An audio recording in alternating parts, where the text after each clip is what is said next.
Hi, friends. Welcome back to What's Your Lion? In today's episode, I am sitting down with Cherie Altea, better known as Jar of Salt. We go way back. We were grade school classmates, college carpool mates, and neighbors.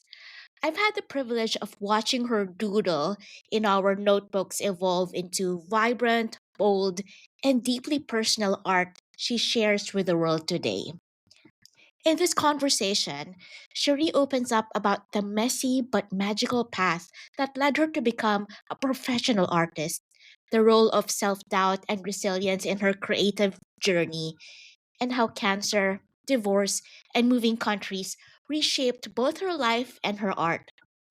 She talks about finding joy in imperfection, showing up even when no one's watching, and why her lion is simply to live her truth and bring value through storytelling. This is a story of courage, honesty through color, and I can't wait for you to hear it.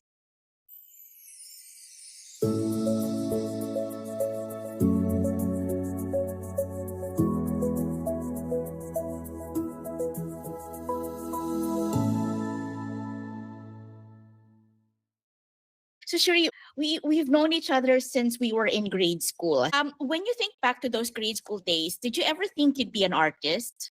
I never thought I'd be an artist, but I guess I consider myself lucky because I'm one of those people who got to do exactly what they said they wanted to do when they were children. So I remember as early as prep telling people, oh, I want to do two things. I didn't say two things, but I said I wanted to be a teacher and I wanted to be an artist. And here I am today. So I got to teach like for a solid 13 years. And now I'm a professional artist. And I didn't see that happening until I look back now. And our carpool mates, what do you think they'll say about you now? I've been hearing from them every now and then. Every time they do some spring cleaning, they come up with something that they find that I apparently made for them, like a doodle or like a note with doodles. So I think people could see it happening, but I didn't. So Yep. it's more Yeah. of like an issue of self-doubt. But I get words from friends, acquaintances, classmates that we always knew you'd be an artist. I'm like, wow, really? I had no clue. When I Wow. first saw you doing professional artwork was in, I think it was in Rockwell, Cherie, and you were Right. selling jewelry that you hand painted. And so I'm Right. wearing a couple of them now. Thank So you. I've That's been a long a time Cherie ago. Altea. I've been a Cherie Altea collector since your early days, and I'm so glad that your art has flourished the way it Thank you so has. much. So fast forward to today, Cherie, you've had solo shows in Manila and Singapore. How was how was that journey like for you? Well, to say the least, it builds character because it's quite humbling because it my career was not handed to me on a silver platter. It's not like some big wig introduced me to a big gallery and said, hey, this is this person making this, go and support her art. No, I had to start from silence. I've been doodling. So the internet for me was the game changer. I was using the internet for fun. So I was just doodling, doing drawings, and I was simply documenting it on Instagram. And then one thing led to another. I mean, every time I would progress, I would just like publish it on Instagram. And I think people were watching. So it's really amazing when I hear comments or I get messages or emails from people who have been following me on Instagram from the very beginning. And they're like, my God, that the fact that I got from point A to point B is a miracle in and of itself. It wasn't like something, oh, okay, I'm going to go on Instagram so I can be a professional artist. No, it's like, okay, I'm just going to have fun. And things happened. I guess it's because I stayed committed, regardless of the silence. I wasn't in it for the numbers. I wasn't in it for the likes. likes, the engagement. And I guess it's because I just showed up regardless of the results, regardless of, hey, this is going to make me a professional. No, it's like I did it for the love of it. So I just stayed on track. Not easy, because I guess in me wanting to sell my work, I needed to earn the trust of complete strangers. And I have to say, the people who built my art what it is today, they're people I've never met, I've never seen in my life. Actually, a lot of them I've never seen. So they're just mostly transactions online or through social media. And I'm so, so grateful for their unconditional support. They had no clue who I was. They didn't care where I come from, which school I went to. They just liked the art for what it was, and they supported it. As simple as that. And what kept you showing up? It's difficult to keep showing up if there's no constant affirmation or That's confirmation that you're true. being That's seen or true. you're being heard. So what motivated you to keep showing up and keep doing what you were doing in social media and in your artwork? What motivated me? I wouldn't say what motivated me, but I think what compelled me was just to see the progress of my work for myself. Like, I just wanted to see it. I wanted to track. And it just so happened that um Instagram did that for me. So I did it for myself. So it's a very selfish thing. If if you describe your progress, how would you explain it to people? Oh my God. There is an upward trajectory, definitely, but it's extremely messy. Like, it's not like it's a straight line. It's like uh it's ups and downs. It's kind of like looking at those like graphs when you're looking at the stock exchange. It's like one moment you're up, one moment you're down, and then sometimes it's nothing, sometimes it's flatlined. It's like, but I stayed the course because it's what literally puts food on the table. And yes, there are crickets. I get episodes, months of nothing. So it's not a career that I would recommend for the faint of heart, because you have to be prepared for days, weeks, months of not earning. It's not like people are buying like a bar of soap. So you have to have a plan. Of course, these are risks that are for me calculated. It's not like, oh yeah, I'm gonna go to sleep for the next 365 days and I don't care. No, it's calculated. So it's a responsible choice on my end. So that's, I think, what makes a professional artist a professional is we stay committed, we show up, and we dedicate ourselves to our craft. If you're Yeah. in a party and it's mostly strangers and somebody approaches you and asks you, "Hi, how are you? Who and what do you do?" What would you tell a total stranger who you are and what you do?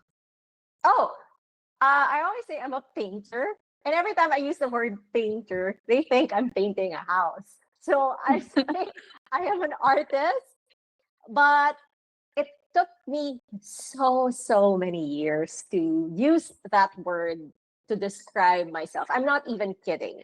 It's not like I'm being dramatic, but as I mentioned it before in a show, I said the word artist I didn't feel worthy of that. For me, you have to be like, how should I found my art too childish, too fun. For me, I found it too joyful. So in my head, I thought to be a professional artist, I had to be serious. I had to get it perfect. Like, the faces have to be perfectly symmetrical. And I have zero skills. I remember you made absolutely fantastic artwork. I remember you painting a white cat.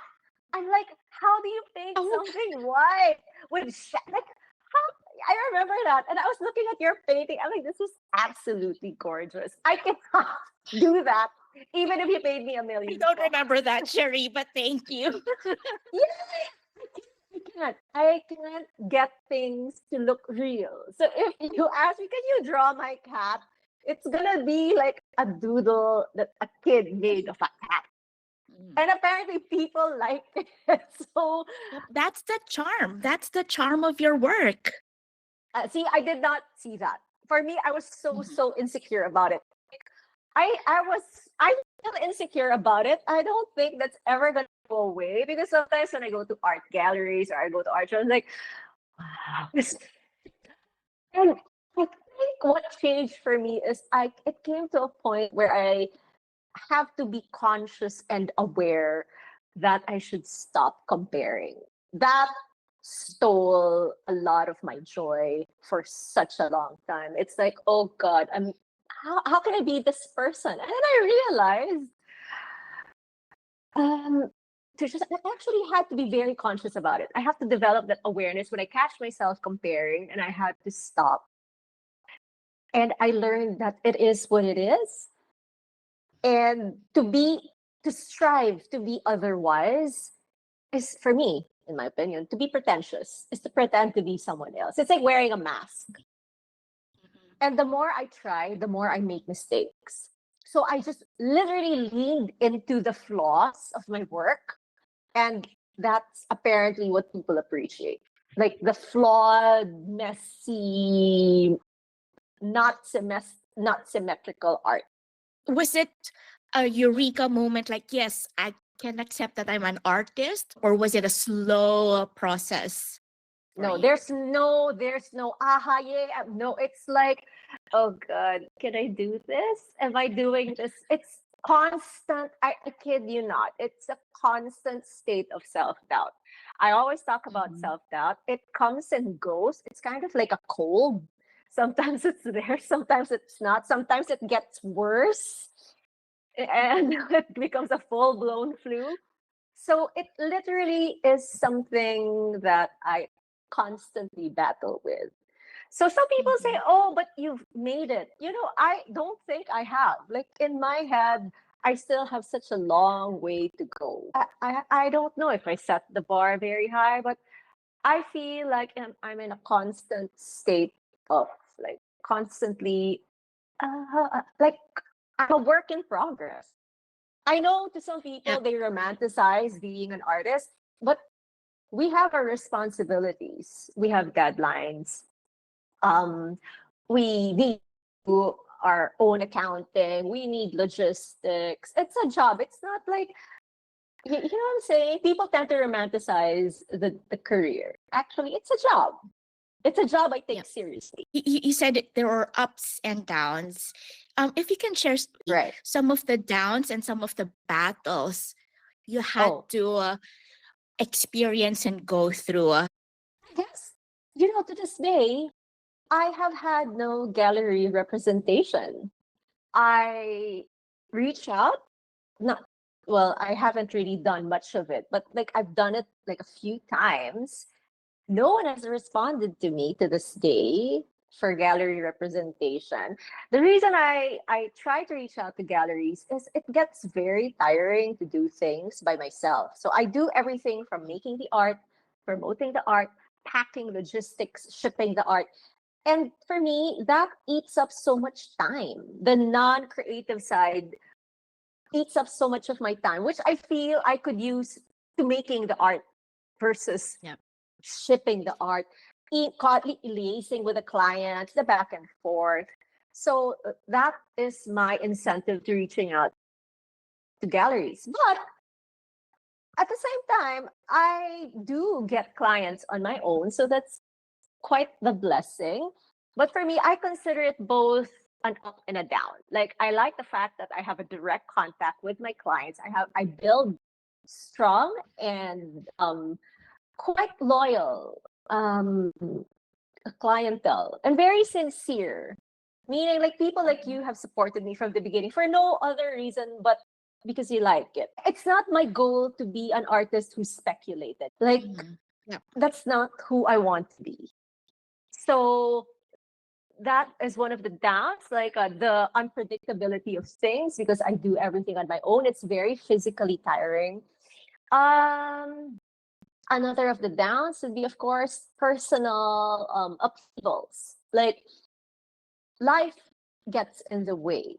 So in 2018, I got diagnosed with cancer. It's not secret, it's a public thing. It's not something I thought I'd ever discuss openly. I said, this is something I'm going to keep private forever. But I realized I came out after a year of my Mhm. remission, because I didn't tell my family, I didn't tell my friends. So it was Mhm. something I wanted to do quietly. Maybe it's just a matter of pride. But I realized that this is just after the fact. When I came out with my story, I got messages from people who are either going through it or children of mothers who went through it and refused to talk about it. And they are so grateful to hear and read my words, because they said it helps them make sense of what their mom or their sister or whatever is or went through. Like it Mhm. helped them understand. And they were so grateful for that story, that the fact that someone was able to put the pain into words helped them reconcile that with their own witnessing of the pain of their mom. Yep. So I believe cancer was a massive impact on my art, because Mhm. it happened when I was on top of my game. Like I was selling left and right. It was getting shipped. Like that year was so good career wise. And to receive the diagnosis, I thought was a mistake. Like I told the doctors, I go, that's impossible. You have to do the tests again. And we did it so many times, different Mhm. doctors, more than two opinions, and it was all consistent. So that was a humbling to see. To say that it was humbling is an understatement, but like I had my life planned out. I was one of those 5 years, this is what I want to do. By 10 years, I was so rigid and I was so sure of it. And then one day you Mhm. realize, oh my God, maybe in 3 years, who knows? Maybe I'm not here. So then I took my art a bit, I wouldn't say less seriously, but I became more sincere about it. It's like, Mhm. okay, let's just take it a day at a time, and let's remind myself to do it for the sheer joy of it.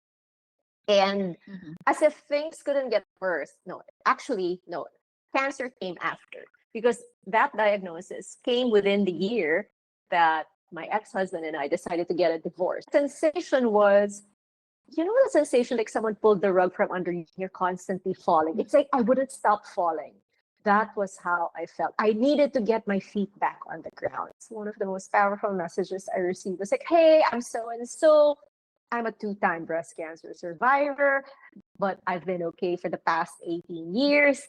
Just wanted to know you'll get through this. And it was so powerful because it said, you're gonna get well. You're gonna get well. You're gonna heal. And at some point later on, you're even gonna forget about it.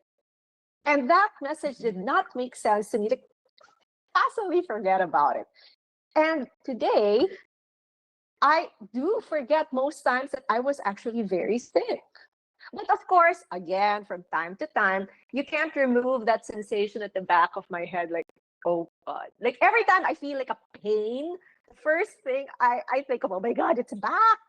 Like any discomfort, Mhm. any rash or whatever, oh my God, like anything unusual, the first thing that goes up to my head is like, oh my God, it's cancer.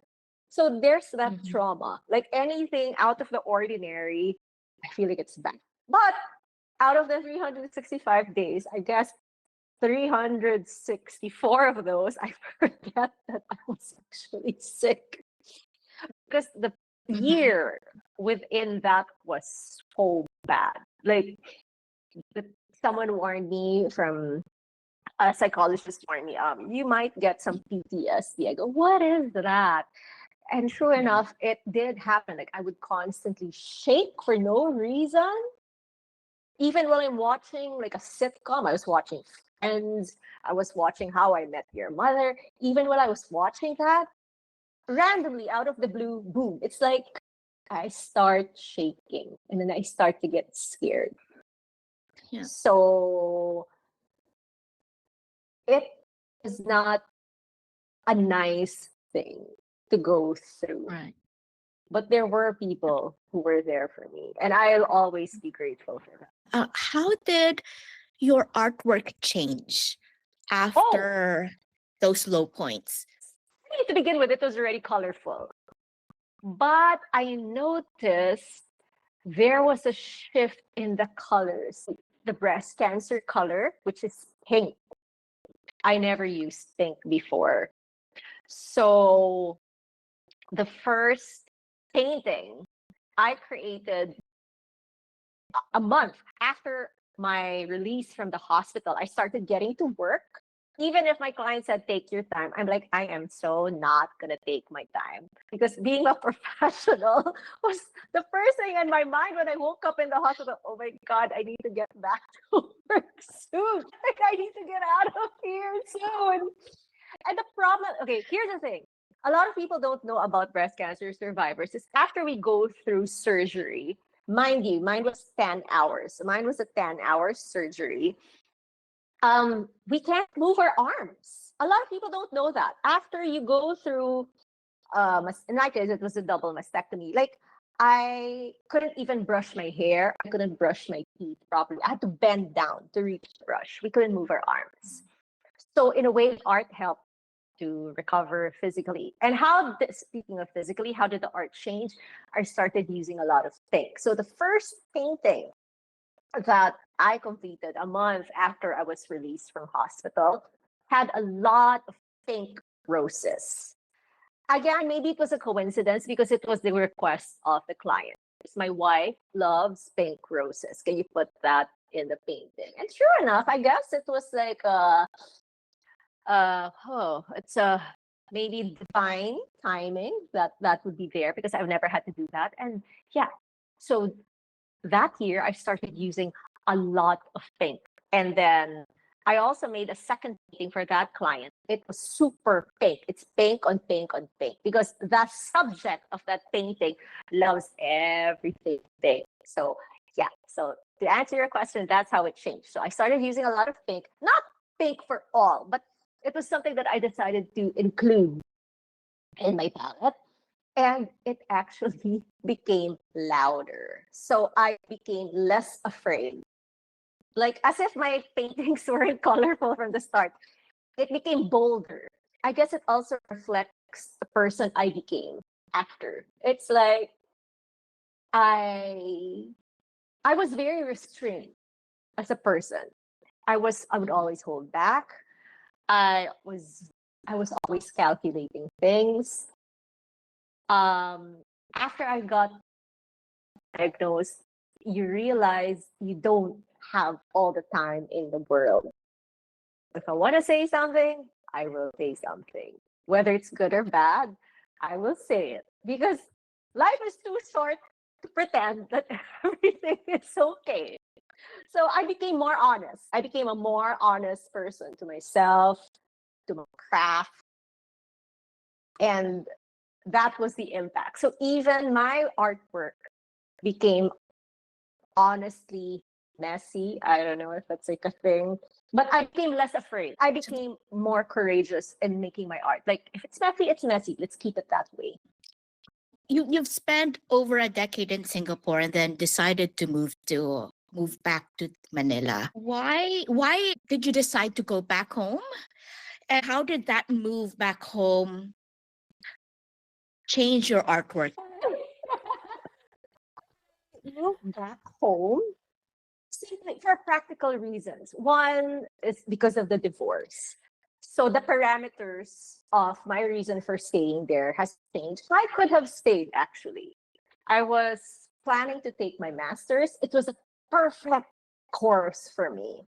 But on Mhm. a practical note, I realized maybe not anymore. To put it bluntly, it's one of the most expensive cities in the world. So I said, I think I'm too old to be chasing deadlines, chasing obligations. I said, I think it's time to move back.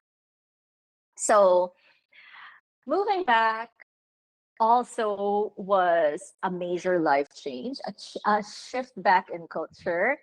And speaking of culture, I realized there's a thing called reverse culture shock, which I am still going through. It was unexpected because no one ever warned me about it. No one, maybe people couldn't put a finger to it. Okay, let's put it bluntly. Singapore is one of the most efficient countries in the world. It moves like clockwork with accuracy. It's very clean, organized, and extremely efficient. Like it sets the gold standards for accuracy and efficiency. That permeates everything, not just systems, but down to like the day-to-day emails, turnaround time, yada yada. And I moved back home to Manila, to the Philippines, where we still have a long way to go in terms of that. Now, in my head, it's like, shouldn't be a problem. Been there, done that. You know, I was born and raised here. I did not realize that the 12 years that I was gone, having established a persona in that kind of environment, I did not realize that I came back a completely different person. I did not expect that. The first few weeks, I'm not exaggerating, I was crying a lot. Not because I was sad, but because I was so angry.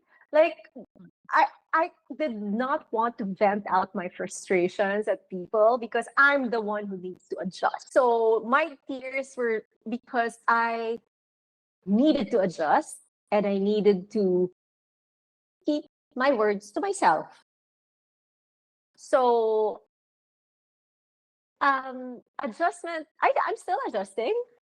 Mhm. And I noticed it impacted the way I related with people because I know this might come as a surprise to you. I've not seen a lot of my friends since I came back. And when people say, so who do you hang out with? Uh, People from Singapore when they come home. I try to reach out to people, but I don't know if it's like a midlife thing, it's a getting old thing, but as if my circle wasn't small before, it became super tiny. Let's just put So, it this way. You come back changed, but when you come back, everyone else has also changed. So sometimes you change in different directions. And I feel that has affected how we resonate with each other. And I've spoken about this issue with another friend, also has been gone. She was so confident. It's never gonna happen to her. I'm always in Manila anyway. And just this year, she said, I felt it. Like she used to make fun of me, like, oh, why is it an issue? Yada yada. And then she had an encounter this year, and she's like, why, why did I feel as if there was so much effort in the conversation? These are people I talk to all the time. So when I visited here a couple of times when I was gone, you're treated like a visitor. But once you're back, people expect you to be who you were yeah. before. Then I realized, oh my God, that 12 years completely changed me. I again did not see that. Did not see that happening. I did not expect that I was different. Let's talk about your little companion Jones. Yes. How has Jones how does Jones fit into your journey, both personal and artist career wise? Well, he's my studio manager. He's been a constant. Um, he is a rock star because on my Instagram, people know him by name. So when they Yeah. see him, hi Jones, I think the people from around the world I've never met, they look forward. Jones is clickbait. And for those who don't know Jones, Jones, introduce Jones. yeah, I wish he was here in the room. I would totally introduce him. He's like a four-legged studio manager. He's a Spitz. He is turning 14 years old. So people have Oh my asked me, goodness. aren't you worried that Jones is around your studio? Doesn't he destroy or like key on your work? For some reason, Jones knows how to move around my stuff. Jones is the kind of dog who knows what is his and what is not. So he never touches anything. Maybe he can smell the paint and he doesn't like it. So he'll just hang out. Maybe he'll sit beside it and that's it. So he also has made cameos in some of my artworks. There is a painting, a massive 3x4 feet painting that hangs somewhere in a 130-year-old heritage home. And he's there. He's there in the painting. Right front and center when you open the gorgeous doors of that ancient home. Jones is there. You see his ears. Yeah. So he makes cameos in my doodles, in my artwork. And I think he will appear in more of my paintings. He's a really great companion dog. And I'm very lucky to be one of those. You see those artists with their faithful companion. That would be Jones. So if Tintin has Snowy, Charlie Brown has Snoopy, I have Jones. I call him, oh my God, he's my clickbait. He's like, within minutes, there's so like comments. It's like, we miss you, Jones. You missed going into fine arts when you were in university. Tell us about that. And how did that closed door somehow open up this whole new Oh my world God. for you again? I can't believe I'm actually going to reveal this publicly. I hope I don't get bashed. You know what? Do you know what I missed? Okay, I really, really wanted to get into fine arts in UP. So for those who are not familiar, UP is the National University of the Philippines. It's where all the best people go, the brightest. So I really wanted to get in there. Should I say why I missed it? So I have this little planner, like a planner where you write stuff, literally write it pen to paper. Yeah. And that has been set there because we already know which day. It's 2 days in a weekend, right? So I wrote it there. Woo, okay, right. We're all set. We're all set. We're all set. On the weekend of the national exam. So, okay, whatever. I was on my way out the door doing my own thing. I was on my way to play tennis. And then I saw my planner. And then I realized I put it on the wrong date.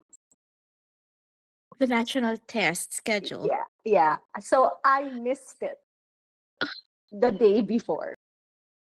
Oh my goodness. That's why I missed it. I made a mistake.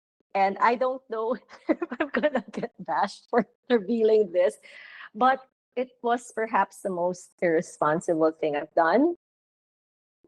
And I thought I had missed the boat. I thought that killed my dream. I cried a lot. I felt so dumb. Like, how could I have done that? And my friends were saying the whole country was taking the exam. It has taken me 48 years to actually say that openly. I literally thought that was the end. Honestly, I said, oh God, that's it. I'm never gonna be an artist. But that has been one of the best mistakes I've made. Why? Because I took up AB psychology, which is how we study together. You know what? I will not trade those 4 years for fine arts. If I could study all over again, I'm still not going to take fine arts. I super love my undergrad. At a later year, I said, should I still pursue being a professional psychologist? But when I have to think of the things I have to read, the papers I have to write, I said, I think I'm too old for that to be graded and to submit thesis. So, the best of both worlds. I realized I managed to combine the two things I love, art and psychology. Because my art, people with the big heads, they evolve to be overthinkers. Mm. So their Yeah. thoughts, their memories, things you want to immortalize get painted on the head. And I realized, oh my God, I managed to intersect the two things I am passionate about. I just realized that in the last 3 years. Like, oh my God, psychology has played such a huge part in my art because all this time being a psychologist was one of my biggest what ifs. I envy my friends who have become professional psychologists with their PhDs. But you know what they say? Like, things happen for a reason. The fact that I forgot to take the national exam, there I was with my tennis racket, rubber shoes. Oh, then I looked. I think I saw my permit, my exam permit, and it said the date was that day. I literally felt the blood drain. I felt as if I wasn't pale enough. I think I must have looked like a ghost. I still remember the physical sensation of dread. And I realized the loss. But again, I wouldn't be where I am today, or I wouldn't be the person today if I had chosen differently. I wouldn't have been friends with you. I mean, we were classmates in elementary, but we spent a lot of time together in college. You helped me Yep. get through a lot of the difficult subjects. I wouldn't have graduated without your help. I want people to know that. And you helped me in a lot of my classes. You helped me get through. And I don't think I would have graduated without your help. So I would Oh my always be goodness. grateful for that. And studying psychology also changed me as a person because it helped me become very perceptive. It also helped me develop self-awareness. And it's also because I'm interested in people. Like, I love watching people. Like, when I travel, I don't have a to-do list. People, I want to see this, I want to go there. I just love sitting in a random place and just watching people do everyday things. Like, I know it sounds bad. I like going to back alleys and seeing people empty the garbage. Sometimes I just like to sit on a bench in the subway station and I just like to watch people go in and out of the trains. It's Mhm. like I find that very fascinating. Again, if I could study all over again, super go back to psychology. I still read, every now and then I would still read some psychology articles, like the studies, like from these official websites, out of curiosity. And I'm pretty sure a lot of the things that we study are quite obsolete. I would say obsolete, but it would have needed updating. Like, things that are more politically correct, certain terms would have been, the words that we would use before. I'm sure you can sense my passion about it because I super love it. Of course, my grades didn't reflect it all the time, but super, super love it. Like, wouldn't trade it for the world. If people offered me to take fine arts now, I would still say, can you just let me take psychology again so I can update what I learned like in 1997? Like, that's how much I love it. And it sometimes feels like a 4-year self therapy. It Yeah, helps explain things, why we're feeling something, why we're thinking something, why we're acting a certain way. It helps right. things, yeah, helps put things in perspective. And now that we're older, and as we were aging, and people were having children, like I don't have children, but my friends have, you have kids, and I'm like, hmm, so this is what Adler was saying about birth order and family size and your effect on like social desirability. It's like, my theory was correct. Or where am I in Maslow's hierarchy of Yeah, needs? exactly. So during the pandemic, we realized the most basic thing was not food, but internet. We needed the internet to survive the pandemic. So I will always, I think, be that psychologist at heart, as well as an Mhm. artist in real life. And even the shows I choose, I notice have characters with that background, like Bones. She's not a psychologist. She's like an anthropologist or whatever. I forget what she does things with Bones. But there's also like a psych aspect to it. Yeah, I like watching the serial killer sometimes because you Dexter, kind of wonder what's Dexter. the Oh, psychology. Dexter, what's Dexter, the he was. psychology? What's happening? What? I binged Dexter. Like I'm so late in the game. Like I did not watch Dexter when it was shown, but I just watched it last year, and I binged it like within weeks. I was like, ah, God, one of the best shows, hands down. Like the people who wrote it, wow, what do you guys know? Like where did you get that? Where how did you conceive that concept, right? The psychology of serial killers. What other medium are you wanting to try or experiment on? I guess I want to create something more three-dimensional. Not sure if I want to do it with my own hands. That's where technology comes in, and I'm willing to do something with that. But I want to try something a bit more three-dimensional, something fun, something younger. Um, I'm not sure when I'll get to do it, but been it's been discussed.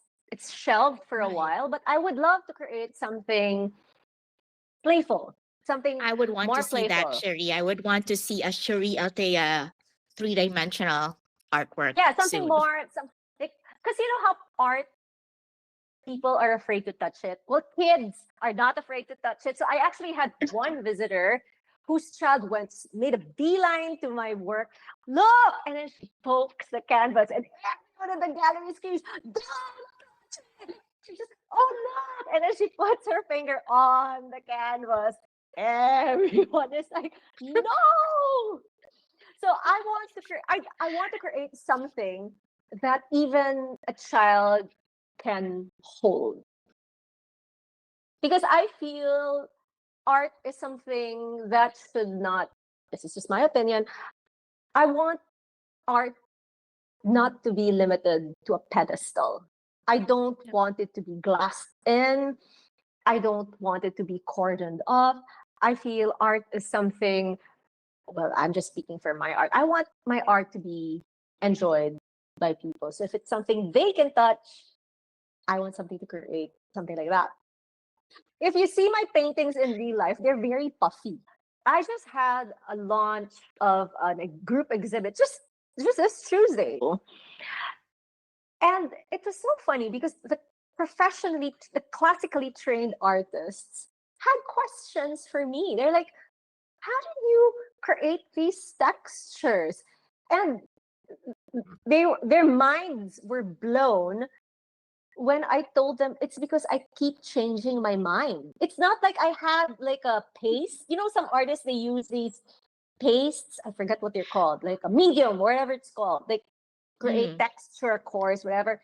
I said the only reason why the paints look so thick is because let's say I use green, and then tomorrow I'm like, I'm not feeling this green. Then I'm gonna paint over it, and before you know it, I have like 5 layers of paint. So it keeps moving. That's the process. So now let's say I have some paint, like there's like it turns spiky sometimes when you pull the brush and the paint goes back. Yep. So now sometimes my painting looks like it's got spikes. So that's the nice thing about Oh my acrylic. gosh. Acrylics is very forgiving. I can't speak Mm. for oils because I've never used oils, but acrylic when it dries, it's kind of like plastic. So it's very hardy. After all these years, Cherie, this is also the question I've asked people in the podcast. Now, just looking back and Right. looking beyond, looking into the future, what do you think, Cherie, is your lion? What is your intention and what's your purpose? You know, I didn't set out to be an artist with a purpose, like, oh, I'm going to be an artist so I can be blah. No, it's like I just happen to like it, so I will do it, and I put my work out there. And what changed is how people responded to it. So that also was something I did not expect, the response of the public. And when I say public, we're not talking about just within close proximity, but in different parts of the world. Like I didn't expect my work to be in what 15, 16 cities around the globe. Never expected that. Never expected it to resonate. So, with your question, what is my intention? I think it changes from time to time, depending on what stage of life I'm at. But one thing that's remained constant, and I don't think that's going to change, is to live my truth. And that applies on a personal level, that applies in my professional work. And if I struggle and I'm honest about it. And I think that's what resonates with a lot of people, because a lot of times when they see or meet artists, they just see the tip of the iceberg. Oh, it's the perfect painting hanging on the wall. But because of social media, they see me make errors. They see what's not happening to me. And then they realize, oh, it can also happen to you. I go, absolutely. And people are just amazed that I've gotten this far without gallery representation. Even I'm wondering how I got that done. That's why I said it's hard, because I'm literally the artist, the marketing, I'm doing the accounting, I'm preparing the work, I'm doing logistics, I'm removing the painting, it's hard work. And that for me is my intention, to stay the course and to tell my story. I will be as honest as my privacy allows. If it's something I feel that will add value to other people, like telling my story about cancer is not like for its own sake. Look, I'm going to tell you a sad story. The purpose and intention of that is to tell people that I am here today because of early detection and it saved my life. That was the purpose of me coming out. That was the intention. So my intention is to deliver hard truths. Like I would tell people, okay, sure. You have a choice. You're either scared now and get a checkup, or get really scared later when you realize you can potentially die. That is my intention on a personal level. In terms of my work, what is my intention? Living out the truth is staying on the same path to learn and evolve. I mean, God willing, I will be 50 in 2 years. And I would like to be that person who is on a path of continuous learning, always on a journey of whether it's about my art, learning about people. That is my intention. And I would like to evolve as a human. I think it would really help for me to just continue to be brave. And I always tell people it means a lot to me to wake up every day, one sunrise at a time, with no bad news. I think for me, I don't have grand plans. I don't have like this is what I'm going to do. I'm going to change the world. No, I don't have, I, I don't think I'm fit enough to do that. But I would love to be a person of value.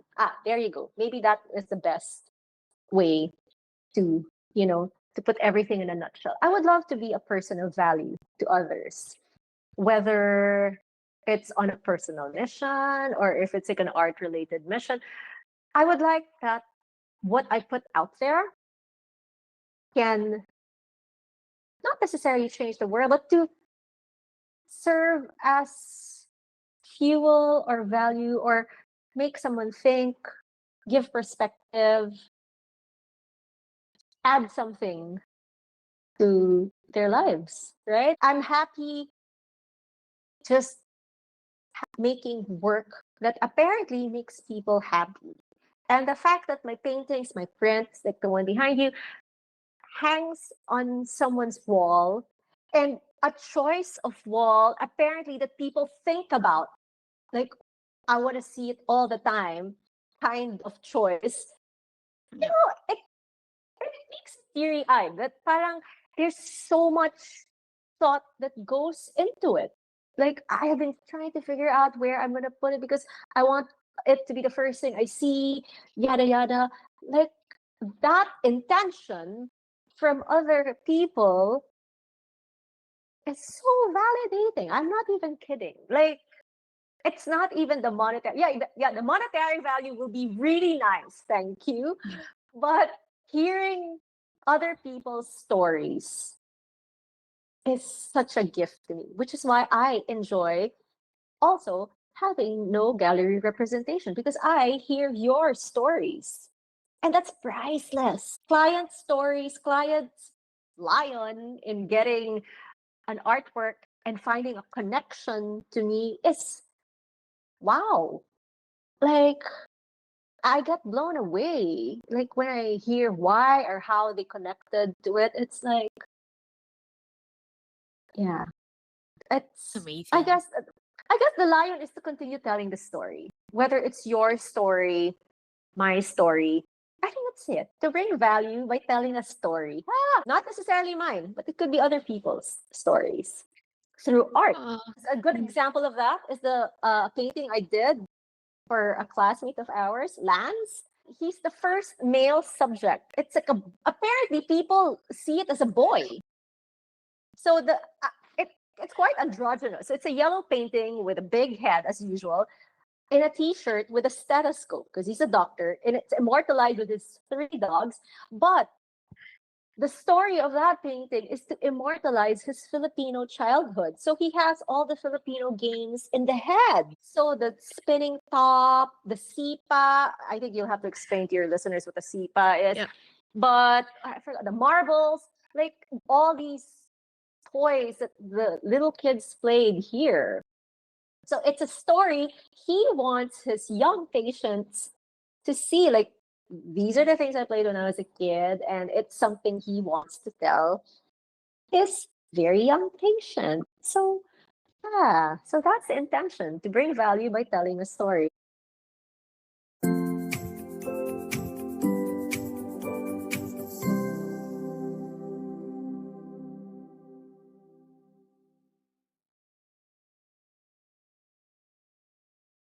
That was my conversation with the incredible Cherie Altea, artist, storyteller, survivor, and my forever carpool mate.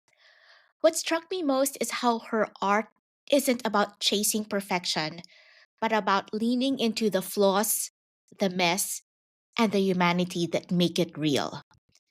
Her story is proof that even when life knocks you down with setbacks, self doubt, or even something as big as cancer, you can still choose to show up, create, and live with purpose. If Cherie's words resonated with you, share this episode with someone who needs a reminder that courage often looks like simply staying on the path one sunrise at a time. Thanks for tuning in. Until next time, keep asking yourself, what's your lion?